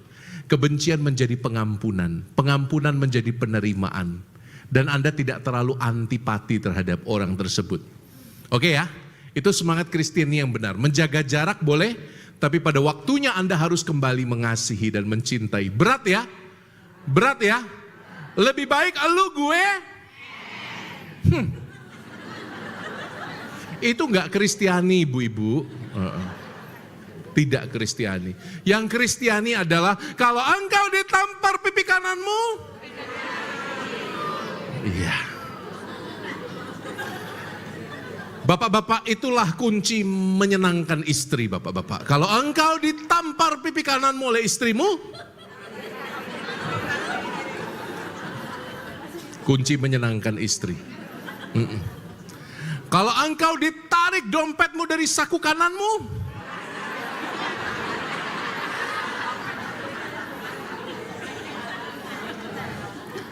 kalau istrimu meminta celanamu, wes, nggak jelas ini. Tapi poinnya mengerti ya Bu ya. Tuntutan iman Kristiani jauh lebih tinggi daripada apa yang dihidupi oleh dunia dan itu berat. Tuhan memberkati Anda. Ya. Yang lain? Satu lagi? Ada? Bapak-bapak dong, bapak-bapak itu ada bapaknya di belakang, iya. Ada bapak-bapak baju biru yang disalib itu? Itu loh di bawah salib toh kamu? Bapak-bapak yang disalib. Selamat siang Romo. Siang, namanya Pak siapa? Saya Denis Romo. Pak Denis. Nggih. Iya, Pak Denis. Saya mau tanya tentang pengendalian diri ketika melakukan pelayanan di dalam gereja ataupun di dalam lingkungan. Yuk. Terkadang ada rasa malas. Kebetulan mohon izin Romo, saya di paroki menjadi asisten imam. Ada kala merasa kurang pantas karena ada rasa hati yang galau. Galaunya kenapa? Rata-rata. Mungkin ada permasalahan yang belum selesai. Mungkin. Dengan istri, dengan orang lain? Terkadang dengan istri, terkadang dengan orang lain. Bahkan lebih sering yang mana? Salahnya takon, tak takon balik. Kalau lebih sering ketika selama perjalanan menuju gereja. Terkadang kan ada orang yang nyalip, bukan disalip ya, nyalip ataupun ngelakson. Makasih. Klakson ataupun atau kadang, nyalip ya? Ya, itu kan kadang bikin hati jengkel juga. Seperti pikiran jadi kayak marah, jengkel. Iya. Nah, ketika saya ingin melayani Tuhan secara menjadi asisten imam, Iya. itu bagaimana Romo cara mengendalikan diri? Iya. Terutama juga untuk di dalam lingkungan. Kadang kan Baik. kita ada rasa malas juga untuk melayani ataupun ikut acara-acara lingkungan gitu. Karena kalau Romo cuma ngomong lihat pakai kacamata gandum, lihat pakai kacamata Allah kebaikan, gampang. Benar nggak? Tapi prakteknya, amit-amit Jabang Bayi, prakteknya sulit. Waktu Romo baru pulang dari US, baru pulang dari Amerika, itu saya nggak berani nyetir sendiri karena Indonesia sangat ada ibu-ibu yang sen kanan belok kiri. Dan aduh tidak tertebak ya. Ada becak tiba-tiba nyalip. Becak tuh sekarang pakai motor itu loh sekarang itu nggak pakai sepeda. Terus juga wah terlalu hektik. Sementara saya sudah 4 tahun di US jadi rapi. Nyetirnya rapi. Begitu pulang ke Indonesia ke tanah air di Palembang lagi. Ampunilah Tuhan semuanya itu kacau balau. Jadi selama 3 bulan yang nyetirin saya kemana-mana itu Pastor Anggoro. Sebut saja inisialnya Pastor Anggoro. Nah, Pastor Anggoro ini, kok malah tak sebut jenenge ya. Pastor Anggoro ini ya ampun. Tiap kali itu ngelaksonin orang itu loh. Din. Wah, pekok tenan nih. Pekok. Wah, bagi di pekok-pekok nih. Saya kan risih ya. Kok yang keluar kata-kata pekok terus Romo ini saya berjanji pada diri saya, besok saya nggak akan jadi seperti itu. Dan setelah 3 bulan saya berani nyetir sendiri. Kali pertama saya nyetir, peka. Podo wae, aku yang ngulangi apa yang dia ucapkan tak ulangi juga. Padahal dua-duanya pastor, memang pastor pekok. Apa poinnya? Saudara, kalau Anda sedang dikuasai oleh emosi negatif, mungkin salah satu yang paling baik tipsnya adalah berdamai dengan emosi itu. Apa yang Romo lakukan ketika saya disalib oleh orang, saya akan lihat, oh ini tukang becak. Dia sedang mengusahakan kehidupan untuk anak-anaknya. Anak-anaknya harus sekolah. Oh ini oplet nih, angkot. Memang sembarangan angkot karena berburu penumpang. Oh dia ada anak dan istri yang harus makan, harus sekolah. Lalu dengan pikiran itu, hati saya malah berubah jadi belas kasih. Jadi kalau saya yang nyetir, romo-romo lain sudah tahu, pasti lama sampainya. Karena tak ngerem dulu monggo, tak ngerem monggo, ada orang mau nyebrang monggo, ada anjing mau nyebrang silahkan, ada kura-kura nyebrang, lindes. Kalau kesuwen soalnya, ya enggak. Artinya kalau kita menyadari bahwa hal-hal yang tidak ideal itu adalah kesempatan untuk berbuat baik. Kita kayaknya bisa lebih legowo deh. Menghadapi istri yang tidak baik-baik saja pun kita bisa legowo. Oh, istriku lagi marah. Dia butuh untuk dicintai. Ini saatnya aku hadir sebagai imam dalam keluarga. Ini saatnya aku hadir sebagai gembala. Maka dibaptis ulang istrinya pakai gayung. Siram. Yora, maksudku dikasihi. Manu malah bawa pukul, ngawur. Jelas ya Pak ya. Jadi kalau kita menyadari setiap kejadian tidak ideal itu adalah kesempatan untuk berbelas kasih. Kayaknya hidup itu akan sedikit lebih bisa ditoleransi gitu loh. Benar gak sih? Benar nggak? Hah? Dan kuncinya yang kedua menurut saya, ingat tujuannya. Anda kan mau ekaristi. Nggak mungkin Anda ekaristi datang dengan hati yang gundah gulana. Enggak dong. Jadi kalau Anda ingat, oh saya akan ekaristi, maka sejak saat itu Anda akan mengusahakan senyuman walaupun palsu.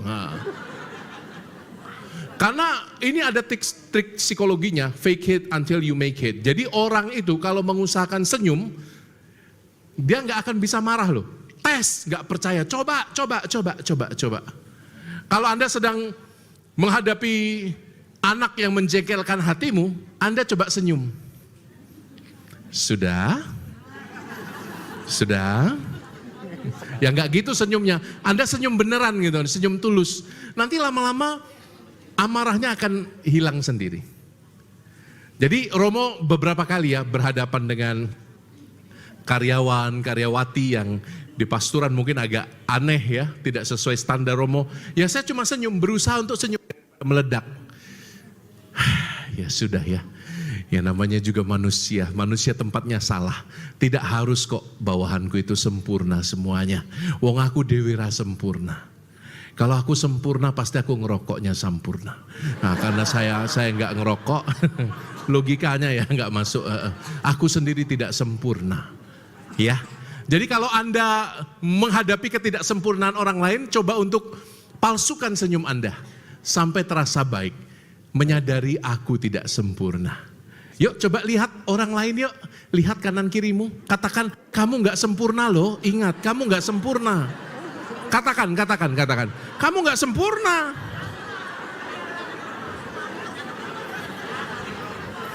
Kita nggak ada yang sempurna, betul ya? Kita ini dibuat dari apa kalau kitab Kejadian ngomong? Kita diciptakan dari apa? Dari? Kelihatan ya belakang saya.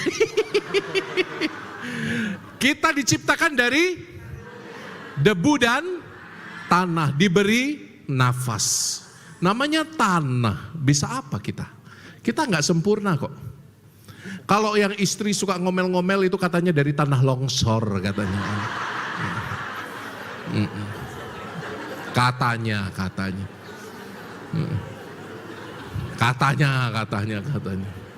Bapak-bapak yang keras kepala katanya itu dari tanah padas, dari tanah pegunungan katanya. Kalau Pastor Koko dari tanah apa kira-kira? Hah? Tanah apa? Hah? Tanah Abang? Dodolan kelambi ya Tanah Abang. Ya ampun. 3, 1, 2. Materi terakhir. Udah lama ya Romo ngomong ya, sejam lebih. Bosan nggak? Yang terakhir, next. Apa? Nona nanti ya. Loh, kok hilang? Nah, ini loh. Jadi dalam kitab suci yang ketiga ya, dalam kitab suci, pemurnian itu bukan hanya soal pengendalian diri, bukan hanya soal melihat yang baik, tapi pemurnian kadang-kadang datang dari api ujian. Siapa di sini yang merasa bahwa hidupnya banyak sekali ujian? Angkat tangan. Tinggi. Ujian ya, bukan pujian. Ujian, cobaan. Siapa yang merasa hidupnya banyak ujian, banyak cobaan? Tinggi. Saya ingin doakan Anda. Tinggi. Wih banyak ya. Mesakno.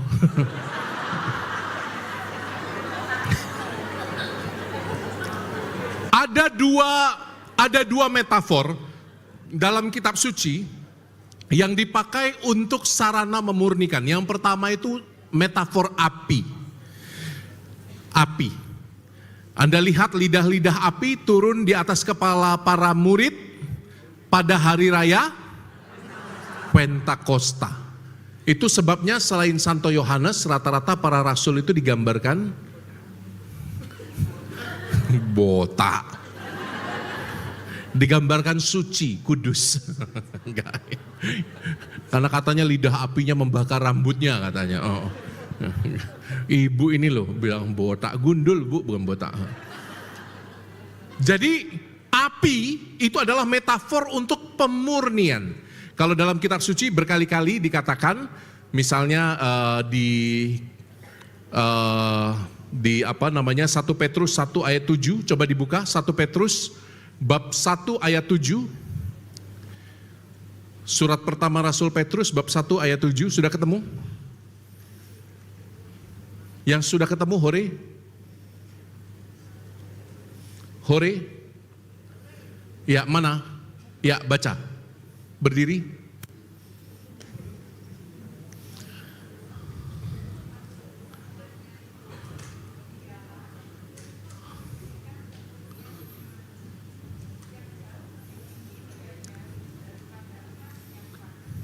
Iya. Diulangi lagi dengan mic, Bu. Maksud semuanya itu ialah untuk membuktikan kemurnian imanmu yang jauh lebih tinggi nilainya daripada emas yang fana, yang diuji kemurniannya dengan api, sehingga kamu memperoleh puji-pujian dan kemuliaan dan kehormatan pada hari Yesus Kristus menyatakan dirinya. Jadi semua cobaan yang Anda alami dalam hidup adalah kesempatan untuk memurnikan imanmu. Semua kesulitan-kesulitan perkara hidup yang Anda tanggung bisa menjadi kesempatan untuk memurnikan kasihmu. Amin? Amin? Jadi jangan Anda terlalu lama bersedih karena pencobaan-pencobaan hidup. Karena nanti Anda bisa depresi, maaf ya. Anda nanti bisa konslet. Jadi nanti ya saya konslet saya Karena kalau Anda berfokus hanya pada ilalang dan bukan pada harapan, Anda akan sangat lelah menghadapi hidup. Lihat kitab Ayub. Ayub mengalami sengsara yang luar biasa. Dia digocoh oleh iblis.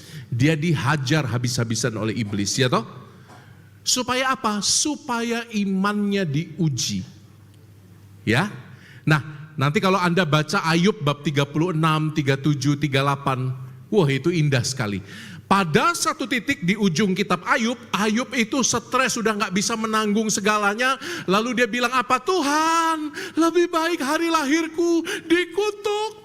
Lebih baik aku nggak dilahirkan Tuhan. Istriku kau ambil, anak-anakku kau matikan Tuhan. Ternakku habis, kekayaanku habis. Aku korengan kayak Romo Koko.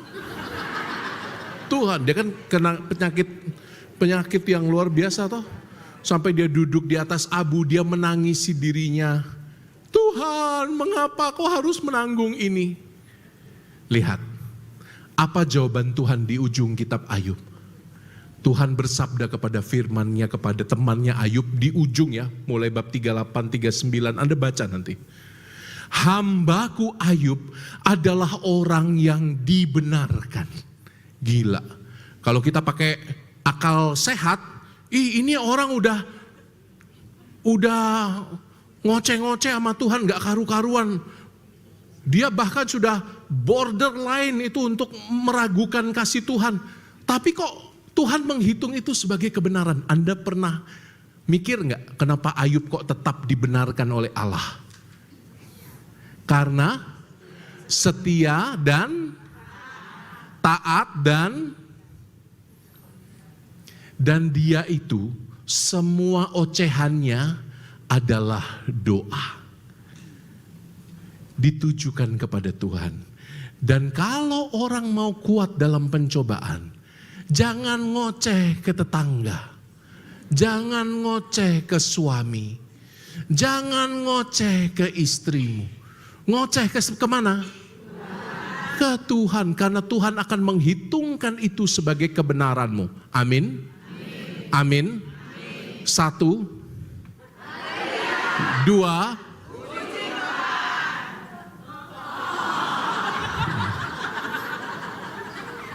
itu loh.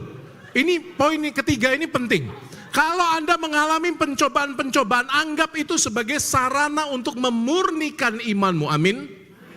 Supaya engkau tahu bahwa Allah turut bekerja dalam segala, dan Allah akan menghitungkan pergumulanmu sebagai kebenaran bagimu, karena engkau membawanya ke depan Allah di dalam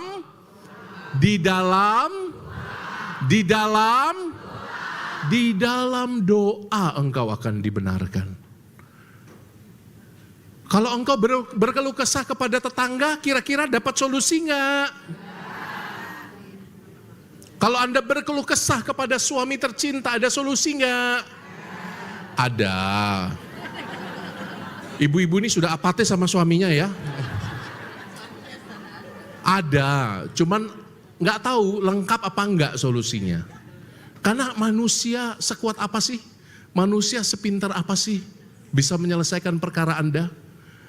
Apa harapan yang tidak mengecewakan? Doa. Harapan tidak mengecewakan.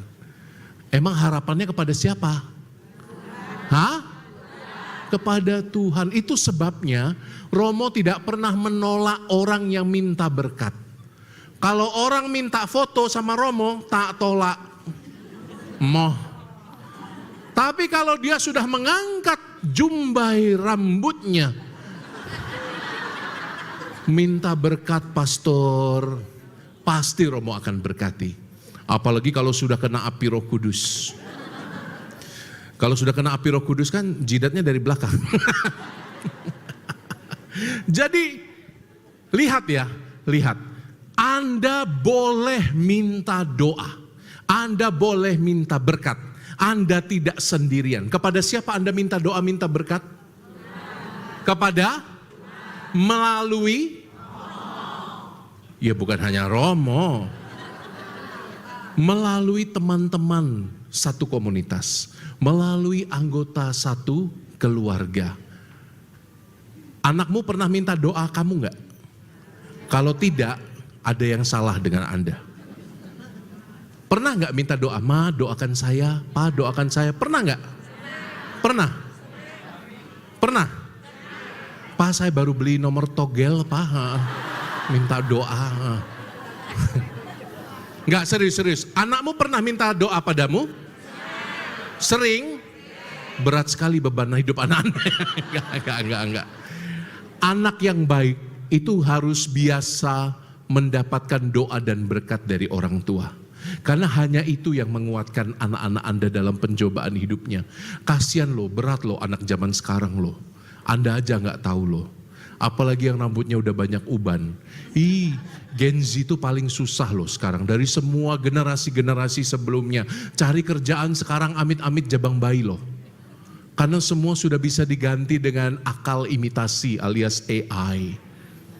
Anda tahu ada yang namanya itu? Ada interview yang sekarang pakai AI untuk cari kerja. Jadi anak-anak sekarang kalau mau lamar kerja, ini beneran. Dia rekam pakai HP-nya, dia rekam cara dia ngomong. Oh, nama saya ini, saya dari ini. Rekam selama 15 menit. Lalu guyumu ya. Miki entek batu nih, aku yo entek juga batu nih.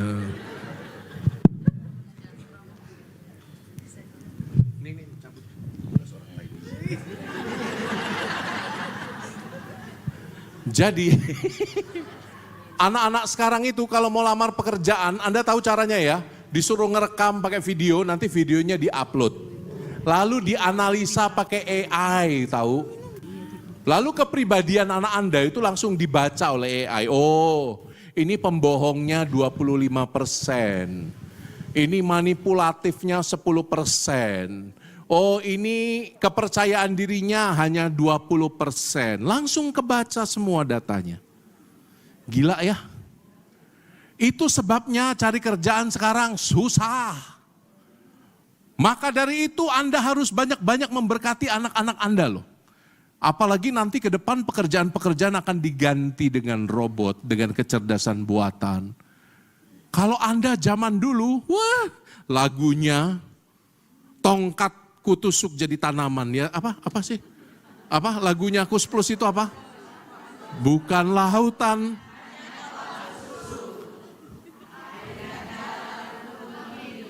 Air dan jala, kail dan jala cukup menghidupimu. Hah. Coba zaman sekarang. Susah zaman ini. Maka Anda harus banyak-banyak memberi berkat pada anak Anda supaya mereka bertahan dalam cobaan hidup yang makin berat. Apa sih yang Anda tinggalkan sebagai orang tua? Harta. Hah? Ya diaminin dong, jangan bukan. Ya Romo juga senang kalau harta Anda banyak. Apa yang Anda tinggalkan? Harta? Amin. Harta? Amin. Emas, perak, berlian? Oh, api diamini. Oh. Bukan Romo, bukan sembayang ke kiri kabeh. Yang Anda tinggalkan bukan hanya itu. Amin. Tapi yang paling penting Anda tinggalkan bukan emas, bukan harta. Yang paling penting yang Anda tinggalkan adalah keyakinan bahwa di dalam segala perkara aku bisa menanggung semua di dalam Yesus. Amin. Itu yang harus Anda tinggalkan pada anak-anak. Siapa di sini yang nanti matinya bisa menutup mata dengan tenang kalau anak-anaknya tidak punya keyakinan dasar itu? Pasti kepikiran loh. Pasti kepikiran. Kepikiran gak sih? Anda gak pernah mikir anak-anak Anda ya? Hah? Mikir gak? Mikirlah. Itu sebabnya Anda harus rajin-rajin, sesering mungkin kasih berkat di batuknya itu. Mau pakai jempol tangan apa jempol kaki? Jelas ya? Kembali ke presentasi Romo tadi. Romo hanya mau menekankan hal yang ketiga dan terakhir ini. Kemurnian, halo. Kemurnian kadang-kadang datang dari ujian kehidupan. Dari api. Tapi api itu melambangkan pemurnian iman. Jangan takut menghadapi cobaan. Terutama anak-anak muda zaman sekarang. Dan air, metafor air dilambangkan sebagai pembasuhan dan kelahiran baru.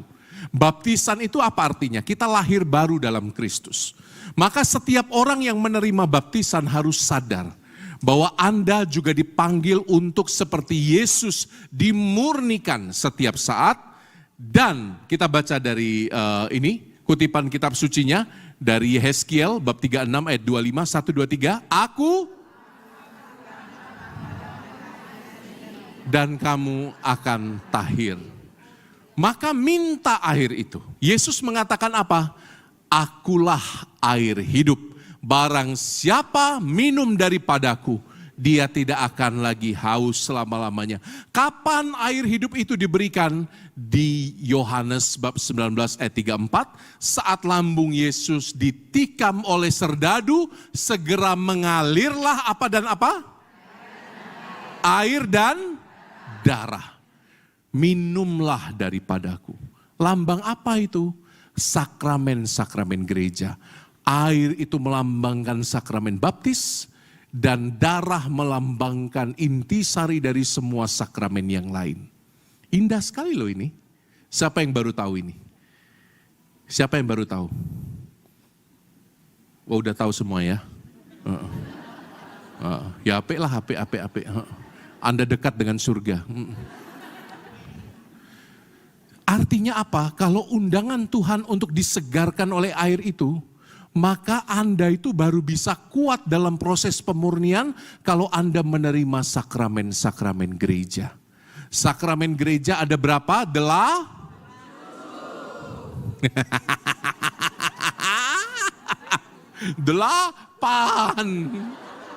Sakramen gereja ada berapa? Urutkan mulai dari yang paling awal.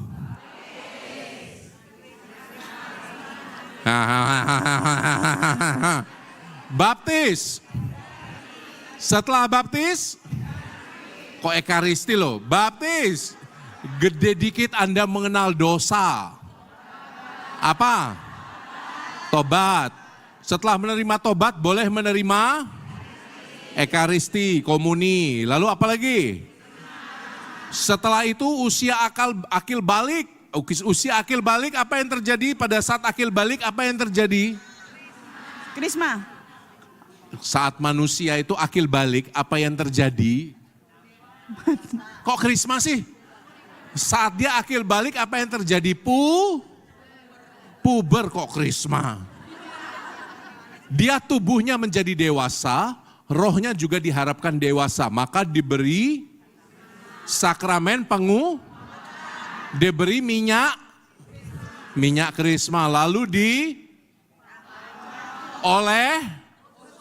ada di sini yang ditabok oleh uskup, kiri belum. Ada yang berani? Harusnya berani itu ya. Ketika ditepuk oleh uskup, terimalah Roh Kudus. Anda menjawab, yang kiri belum Bapak Uskup. Setelah dia dewasa, maka dia boleh kok kawin toh, menikah. Sakramen nikah sama kawin beda. Oke, coba setelah kalau dia tidak menerima sakramen pernikahan, dia boleh menerima sakramen kegembalaan, yaitu sakramen imamat. Lalu setelah nikah, setelah imamat, ada waktunya di mana Anda sudah di detik-detik akhir hidupmu, Anda sudah tua, sudah renta, sudah menerima sakramen apa? Perminyakan suci. Minyak suci untuk orang sakit. Enggak harus nunggu tua. Anda yang sedang sakit, masih muda pun, dalam bahaya maut, misalnya ada tentara mau berangkat perang, pasukan perdamaian, dalam kondisi maut, Anda boleh meminta minyak suci. Itu sakramen-sakramen yang diberikan dari mulai sampai maka beruntunglah kita di gereja Katolik. Gereja Katolik itu menawarkan penyertaan Allah dalam tiap fase kehidupan lewat sakramen-sakramen. Anda dimurnikan lewat air yang mengalir dari jantung hati Yesus. lewat baptis dan lewat sakramen-sakramen lain. Sakramen ke-8 itu apa? Kopi katanya. Semua suka kopi kan? Jadi katanya itu sakramen ke-8 orang Katolik katanya. Orang Katolik tuh paling pintar buat kopi katanya. Nah, sudah bel. Hah? Jam kerahiman. Kita doa utama jam kerahiman yuk. Siapa di sini yang pegang doanya? Ada yang hafal? Ya, Ibu tolong Bu. Dikasih ke ibunya. Ya Yesus, Engkau dalam nama Bapa dan Putra dan Roh Kudus. Amin. Ya Yesus, Engkau telah wafat, namun sumber kehidupan telah memancar bagi jiwa-jiwa dan terbukalah kelautan kerahiman bagi segenap dunia. Oh sumber kehidupan kerahiman ilahi yang tak terselami, naungilah segenap dunia dan curahkanlah dirimu pada kami. Darah dan air yang telah mancar dari hati Yesus sebagai sumber kerahiman bagi kami, Engkaulah andalanku. Darah dan air yang telah memancar dari hati Yesus sebagai sumber kerahiman bagi kami, Engkaulah andalanku. Darah dan air yang telah memancar dari hati Yesus sebagai sumber kerahiman bagi kami, Engkaulah andalanku. Allah yang kudus, kudus dan berkuasa, kudus dan kekal, kasihanilah kami dan seluruh dunia. Allah yang kudus, kudus dan berkuasa, kudus dan kekal, kasihanilah kami dan seluruh dunia. Allah yang kudus, kudus dan berkuasa, kudus dan kekal, kasihanilah kami dan seluruh dunia. Yesus, Raja kerahiman ilahi, Engkaulah andalanku. Amin. Dalam nama Bapa, Putra, dan Roh Kudus. Amin. Pas banget ya, jam kerahiman kita diingatkan akan karunia air dan darah yang menyucikan kita. Lambang sakramen-sakramen gereja. Siapa di sini yang bangga dengan kekatolikannya? Bangga?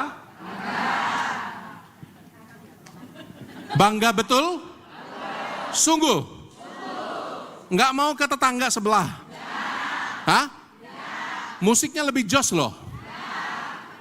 Pendetanya ganteng pakai jas. Jasnya ditiup-tiup. Inilah Roh Kudus yang menerima jas ini rebah. Lalu rebah pingsan semua. Ada toh yang seperti itu? Sesat. Aduh, nggak masuk akal kadang-kadang. Terus apa lagi? Nggak mau ke sebelah? Hah? Kenapa? Hah? Kenapa? Kenapa nggak mau ke gereja sebelah? Nggak ada Romo Koko, ngawur. Ngawur. Karena Katolik is original. Katolik is original.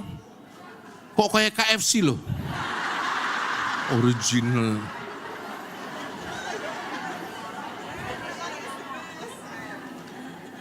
Karena menurut saya ada kekuatan dalam sakramen-sakramen yang memang tidak tergantikan oleh apapun juga. Kekuatan kita itu ada di mana? 7 sakramen itu. Yesus mengatakan, aku menyertai engkau sampai akhir zaman, termasuk juga dalam cobaan-cobaan hidupmu. Kalau Anda berpegang pada kekuatan sakramental, tidak ada yang terlalu berat dalam hidup ini. Amin. Anda lagi lesu, Anda lagi ringkih, datang Ekaristi. Amin. Amin. Anda lagi lesu, tidak didengarkan oleh istrimu, bapak-bapak, pergi adorasi. Mulai sekarang bapak-bapak, adorasi itu sangat meneguhkan Anda. Kadang-kadang kita bapak-bapak berusaha untuk cerita pada istri mulutnya lebih banyak. Jadi kadang-kadang kita jangan ke istri dulu lah. Mungkin baik Anda sebelum ke istri cerita, Anda cerita dulu ke Tuhan. Seperti Ayub, Tuhan, mengapa istriku? Enggak. Mungkin baik bapak-bapak tekun mulai adorasi. Halo bapak-bapak. Oh, bapak-bapak turu iki. Yang merasa pria Kristiani sejati langsung ngomong siap gitu ya. Bapak-bapak. Bapak-bapak. Bapak-bapak siap adorasi?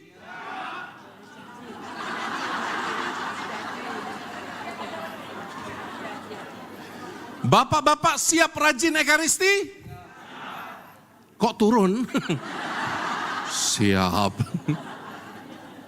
Menurut saya kita sudah terlalu lama meninggalkan kekuatan sakramen-sakramen itu. Juga sakramen perkawinan. Romo sudah pernah katakan dalam perjumpaan yang terakhir ya.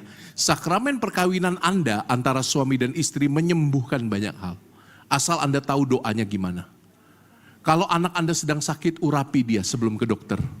Dalam kekuatan sakramen perkawinan yang kumiliki sebagai suami dan ayah, aku memberkati anakku, sembuhkan dia Tuhan. Berkati dia sebelum bawa ke dokter. Ya, Anda harus punya kekuatan itu. Para istri juga demikian. Romo katakan kemarin ya, kalau istri-istri banyak khawatir suaminya tugas ke luar negeri, Anda doakan, bawa foto suami Anda taruh di depan Bunda Maria. Bunda Maria, ikat suamiku dengan rosariomu. Bunda Maria, rantailah kolornya. Dengan kekuatan sakramen perkawinan yang kupunya Bunda Maria, rantaikan kolornya, gembok yang kencang. Anda tidak usah takut cemas berlebihan, asal Anda tahu gimana cara doanya. Oke? Itu sakramen perkawinan ya, tak kasih tahu ya, sakramen perkawinan itu luar biasa. Anda punya karunia yang tidak pernah Anda bisa bayangkan betapa besar, betapa indah, betapa mulia. Beneran ini. Coba Anda bayangkan. Kenapa, ini kan Anda sudah pernah tahu kan, kenapa roti dan anggur, Romo udah pernah ngajar ini. Karena roti gandum melambangkan kelaki-lakian, di dalam gandum itu ada endosperma, melambangkan kelaki-lakian. Di dalam anggur, supaya dia bisa jadi wine, ada bijinya yang harus diremukkan. Seed, melambangkan telur kewanitaan. Telur perempuan, sel telur perempuan. Dan ketika digabung, gandum dan anggur, keduanya melambangkan apa? Persatuan Kristus dengan gereja. Sebagai mempelai, melambangkan persekutuan laki-laki dan perempuan dalam ikatan perkawinan. Maka Anda itu sakramennya sangat mulia, beneran. Sangat mulia. Pegang tangan istri Anda, pegang tangan suami Anda. Pegang. Pegang dan katakan, engkau mulia sekali, engkau mulia sekali. Pegang, pegang, pegang, engkau mulia sekali. Ya, ojo kepeksa toh. Cuman kadang-kadang ini kekuatan sakramental ini Anda nggak pakai itu loh masalahnya. Anda nggak pakai, padahal kalau Anda berpegang tangan, Anda doa, merunduk, menyembah di dalam nama Yesus, Anda bisa sembuhkan anak Anda. Anda bisa sembuhkan altar finansial Anda yang rusak bersama-sama. Anda bisa sembuhkan bagian-bagian tubuh Anda yang sakit. Benar, banyak sekarang orang kena CA. Suami tumpangi tangan, tiap pagi persembahkan istrimu, pegang bagian yang kena CA. Tuhan sembuhkan istriku. Dengan berkat sakramen perkawinan yang ku punya, sembuhkan. Kalau Romo kan tidak bisa sembarangan pegang.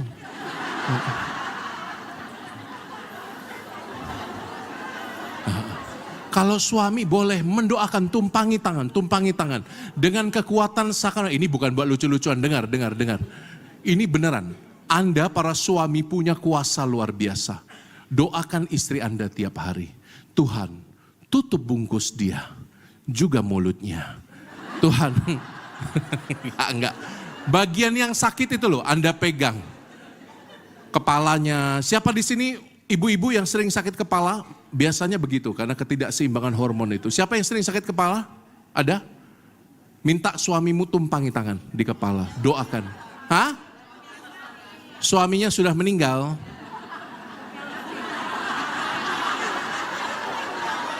Angel ya, angel.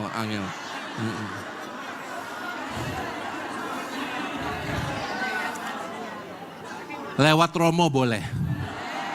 Tapi jangan bayangkan aku bojomu. Gila aku. Ih. Oke?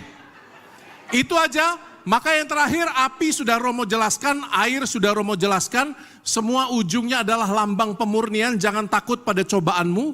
Jangan takut juga karena Allah memberikan air pemurnian lewat sakramen-sakramen gereja, kekuatan bagimu. Amin. 3 poin dari Romo tadi. Satu, kemurnian adalah soal pengendalian diri. Pegang pundak temannya, kamu bisa mengendalikan diri.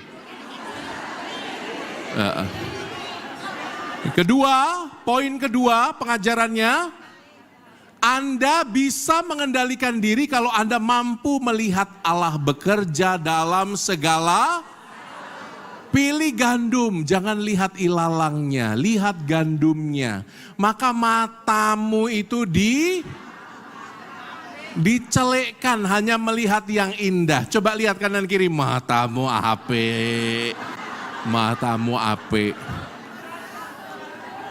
Dan yang terakhir pengajaran kita, kemurnian itu datang karena kita tahu. Karena kita tahu ada proses yang harus dilalui. Kadang-kadang Tuhan memberi kita api dalam bentuk cobaan-cobaan kehidupan. Tapi saya enggak menyerah karena api itu memurnikan saya.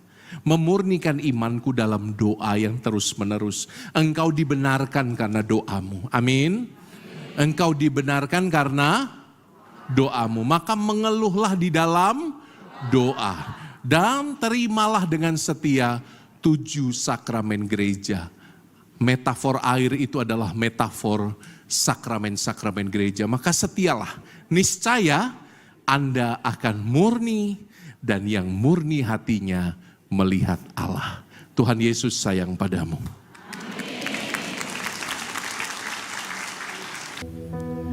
Tuhan, dengarkan doa kami. Semoga hati kami tidak gampang menyerah. Semoga kami belajar untuk dimurnikan setiap saat, terutama dalam keadaan yang tidak mudah. Semoga kami belajar untuk mengandalkan Yesus saja dalam hidup kami. Dan lihatlah Tuhan, kami saling mendoakan satu sama lain saat ini.